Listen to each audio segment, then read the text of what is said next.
Sister, let me ask you something. When was the last time you could just be good at your job? Not excellent, not exceptional, not setting the bar so high that everyone else gets to limbo under it while you're doing gymnastics just to be seen, just good. I'm Shay Blackman, and if you're watching this, you already know what I'm talking about. That bone deep exhaustion that comes from navigating spaces that weren't built for us, yet somehow we're supposed to be grateful for the invitation.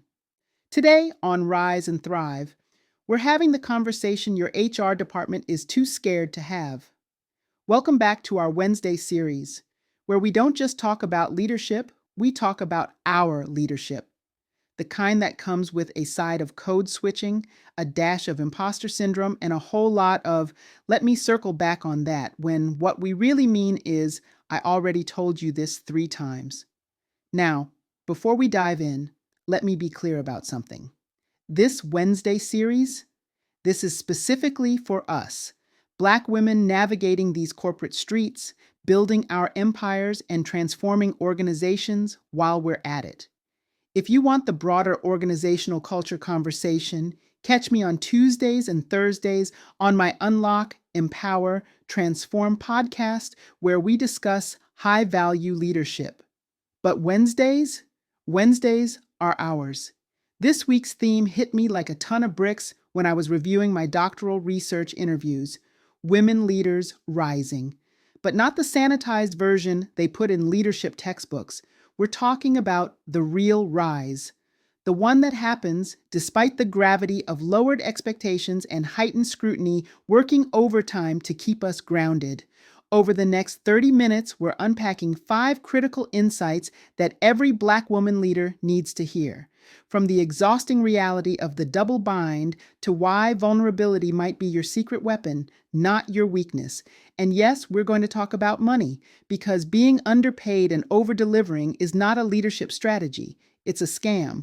So grab your coffee, your tea, or that green smoothie you're pretending to like, and let's get into it. Because rising isn't just about moving up, it's about bringing others with us while we transform these spaces from the inside out. The double bind.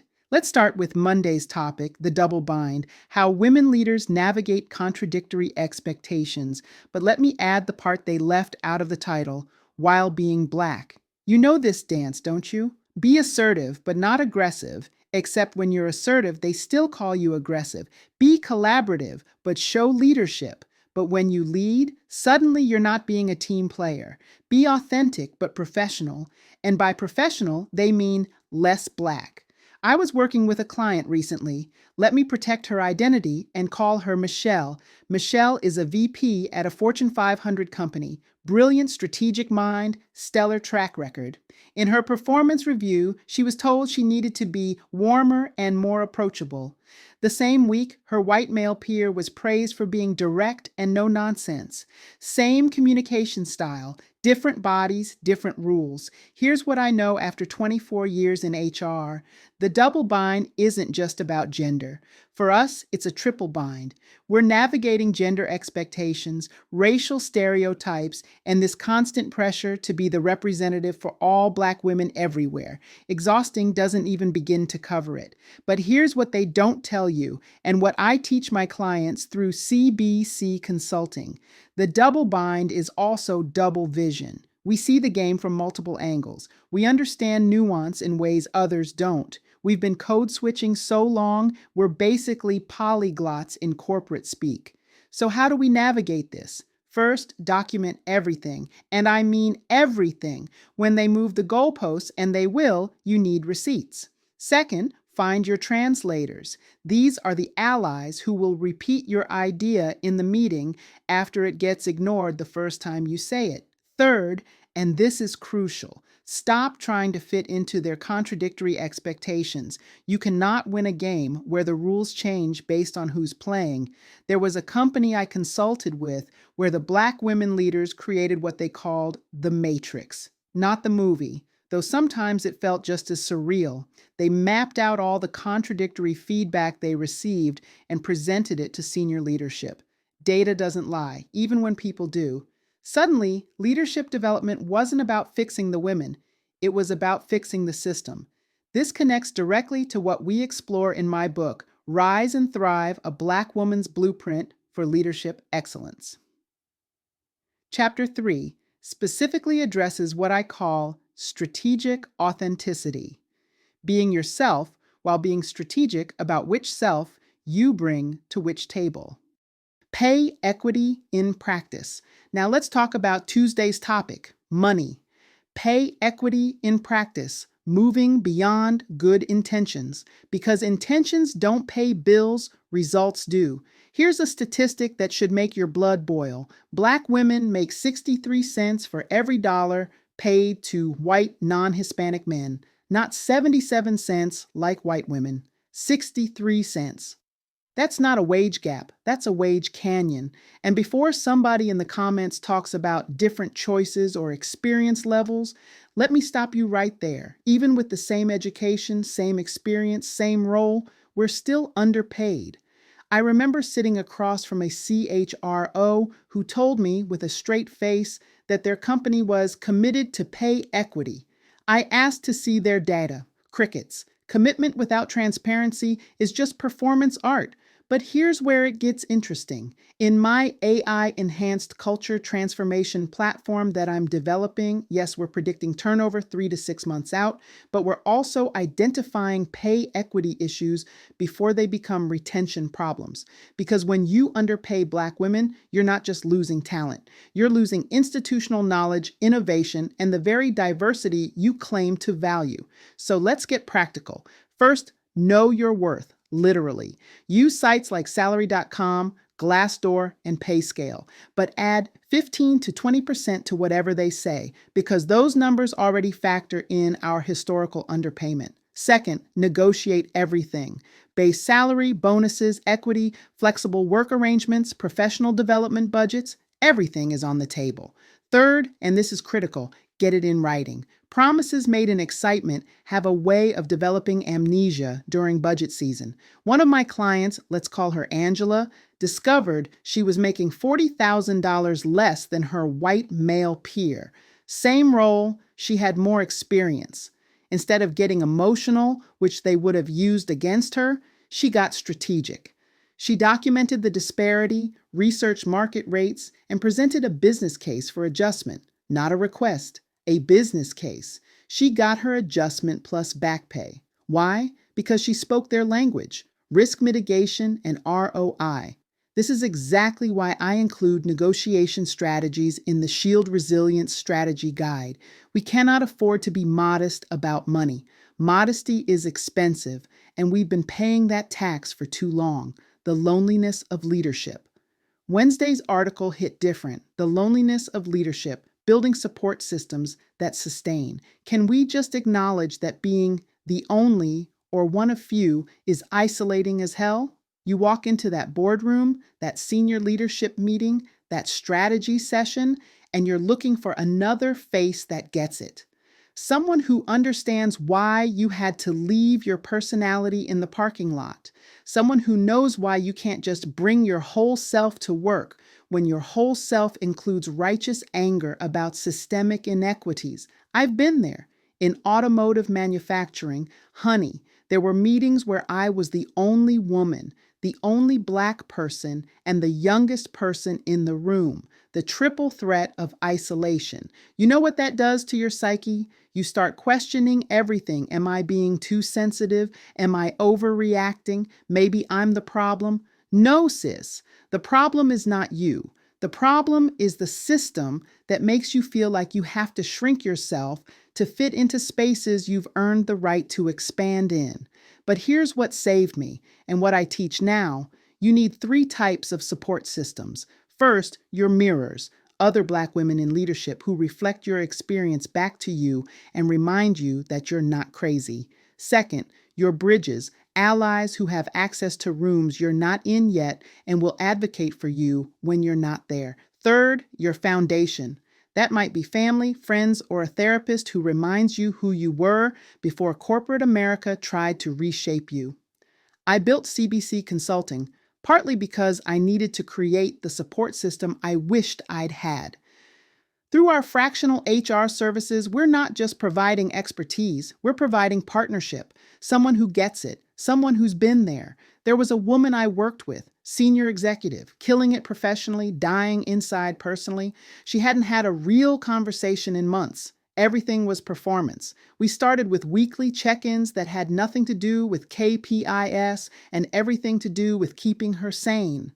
6 months later, she'd built her own support network and was thriving, not just surviving. The Rise and Thrive Academy I'm launching, it's built on this principle. Success without support is not sustainable. We rise together or we burn out alone. Cultural intelligence. Thursday brought us cultural intelligence, leading across differences. But can we talk about how we've been required to be cultural interpreters our entire careers? Question 5, the why test. Ask yourself, if my highest performer left tomorrow, would they be able to articulate why staying was better than leaving? Not the benefits are good or the pay is competitive. The real why, that's about what you specifically bring as their leader. Give yourself a point for every question where you have a solid, honest yes.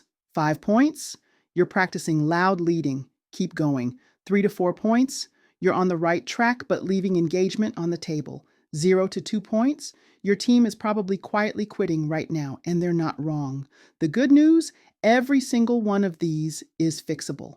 Starting today, the CBC Engagement Revival Program. If you're looking at your audit results and realizing your team's disengagement is more than you can fix with a few tweaks, that's what the Engagement Revival Program is designed for. This isn't team-building exercises or trust falls. This is a systematic approach to rebuilding engagement from the ground up. We start with data, anonymous engagement surveys that actually ask the right questions, not do you like your coworkers, but do you have what you need to do your job well? We identify the specific breakdown points.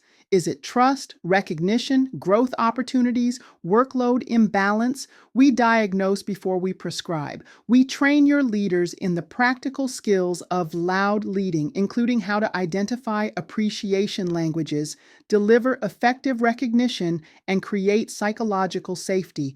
We build sustainable systems so this isn't a one-time program that fades after 3 months. This is how your organization operates going forward. The companies that commit to this work, they're not just reducing quiet quitting, they're creating cultures where people actively want to contribute. That's the difference between damage control and transformation. The hard truth. Look, I get it. This is hard work. It would be so much easier if we could just blame quiet quitting on lazy employees or generational differences or remote work or whatever the scapegoat of the week is. But if you've been leading for more than 10 minutes, you know the truth. Culture flows from leadership. When engagement dies, it dies from the top down. And when it's revived, that comes from the top down too. The leaders who are winning right now, they're not the ones with the biggest budgets or the fanciest perks. They're the ones practicing loud leading. They're the ones who made employee engagement a leadership competency, not an HR problem. Your team isn't quietly quitting because they're uncommitted. They're quietly quitting because commitment became a one-way street.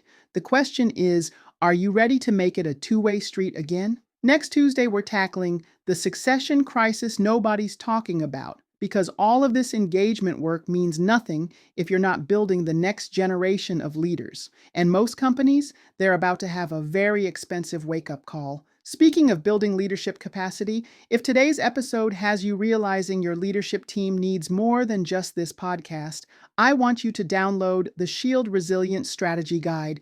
It's my framework for maintaining your strength and authenticity while leading through challenges, including the challenge of re-engaging teams that have checked out. This is foundational content from the High Value Leadership Intensive course, and it's yours free. Grab it from the show notes and then drop a comment. What's the first step you're taking to move from quiet quitting to loud leading? I read every comment, and your commitment to action inspires the work I do. Remember, you can't demand engagement. You can only create the conditions where engagement thrives. I'm Shay Blackman. Keep unlocking your potential, empowering your teams, and transforming your culture until Tuesday. The double bind feeds into pay inequity. Pay inequity increases isolation. Isolation demands cultural intelligence. Cultural intelligence requires vulnerability. And vulnerability, that brings us right back to the double bind of being strong but not intimidating, human but not weak. But here's what I want you to hear, really hear. Your ability to navigate this complexity isn't a burden, it's a superpower. Your lived experience isn't a liability, it's expertise. Your perspective isn't a problem. It's the solution these organizations desperately need but don't know how to access. We're not just rising despite these challenges. We're rising because we've transformed these challenges into capabilities. We've turned obstacles into opportunities. We've converted their limitations into our launching pads. Every single day, we're rewriting the rules of leadership, not the Pinterest quote version of leadership, but the real, raw, revolutionary kind that transforms organizations from the inside out. The kind that says, I see your system and I raise you a better one. Listen, I know this was heavy, but it was also necessary because someone needed to hear that they're not crazy, they're not alone, and they're not asking for too much. If this resonated with you, and I know it did because you're still here, then you need to get your hands on Rise and Thrive, a Black woman's blueprint for leadership excellence. This isn't just another leadership book. This is your playbook for navigating these spaces while maintaining your sanity and your soul. And speaking of resources, download the Shield Resilience Strategy Guide. It's free, it's practical, and it's specifically designed for the challenges we face. The link is in the description below. But here's what I really want you to do. Comment below. Tell me which of these 5 insights hit home for you. What challenge are you facing right now? Because next week on Ask Shay, I'm answering your questions. Not generic leadership questions, your specific, real world, how do I navigate this mess questions. And if you're ready to go deeper, the Rise and Thrive Academy is launching soon. This isn't just training, it's transformation, it's community, it's the support system you've been searching for. Get on the waitlist now because spaces are intentionally limited. We rise better in intimate circles, not anonymous crowds. If your organization needs someone who gets it, who's been there, who can transform culture while driving results, let's talk about fractional HR services through CBC Consulting. We don't just fill a role, we fulfill a vision. Remember this, you are not required to set yourself on fire to keep organizations warm. You are not obligated to be grateful for seats at tables where you're not being fed, and you sure as hell don't need to dim your light because it makes others uncomfortable in their darkness. We don't just rise, we rise and thrive, and we do it on our own terms. I'm Shay Blackman. This has been Rise and Thrive. Keep rising, keep thriving, and keep transforming these spaces one breakthrough at a time. See you next Wednesday, same time, same channel, same revolutionary energy.